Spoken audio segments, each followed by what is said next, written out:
ఎప్పుడు ఒకేలా కాకుండా ఈసారి నేను చెప్పినట్టుగా మసాలా ములక్కడ కర్రీ చేయండి, అద్దిరిపోతుంది. ముందుగా కడాయి పెట్టి జీలకర్ర, పల్లీలు, లవంగాలు, ధనియాలు, దాల్చిన చెక్క వేసి కలర్ చేంజ్ అయ్యే వరకు వేపుకోండి. అవి చల్లారేలోపు ములక్కాయలు, 4-5 మిర్చీలు, వెల్లుల్లి రబ్బలు, కొత్తిమీర, ఒక ఉల్లిగడ్డ, 2-3 టమాటాలు కోసి పెట్టుకోండి. తర్వాత మనం వేపుకున్న వాటిని మిక్సీ గిన్నెలో వేసి ఒకసారి గిర్రుమని తిప్పండి. మళ్ళీ అదే గిన్నెలో టమాటాలు, వెల్లుల్లి రెబ్బలు వేసి పేస్ట్ లాగా చేయండి. మరిన్ని మంచి మంచి రెసిపీస్ కోసం సబ్స్క్రైబ్ చేసుకోండి. పేస్ట్ రెడీ అయ్యాక మళ్ళీ ఒక కడాయి పెట్టి ఆయిల్, జీలకర్ర, మిర్చీలు, ఉల్లిగడ్డలు వేసి 2 మినిట్స్ ఫ్రై చేసుకోండి. తర్వాత అల్లం వెల్లుల్లి పేస్ట్, పసుపు వేసి పచ్చివాసన పోయే వరకు కలపండి. మనం పట్టుకున్న పేస్ట్ ఉంది కదా, అది ఇప్పుడు వేసేయండి. మనం పట్టుకున్న పేస్ట్ ఆయిల్లో కలిసిపోయేలాగా కలుపుకొని ఒక 2 మినిట్స్ మూత పెట్టేయండి. ఒక చిన్న రిక్వెస్ట్ అండి, మాలాంటి చిన్న యూట్యూబర్స్ని కూడా సపోర్ట్ చేయొచ్చు కదా, సబ్స్క్రైబ్ చేసుకోండి ప్లీజ్. ఇంకా మంచి మంచి రెసిపీస్తో వస్తాను. సబ్స్క్రైబ్ చేసుకున్నారా?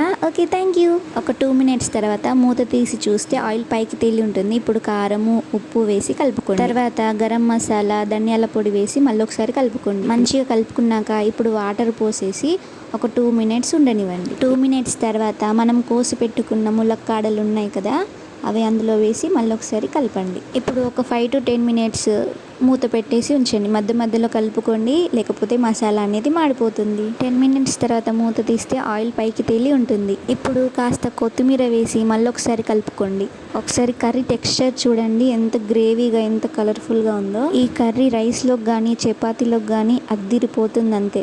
మీరు కూడా తప్పకుండా ట్రై చేయండి. ట్రై చేశాక మీకు కర్రీ ఎలా కుదిరిందో నాకు తప్పకుండా కామెంట్ చేయండి. అంతే, సింపుల్. ఇంకో మంచి వీడియోతో మళ్ళీ కలుద్దాం. Until then bye, Tata.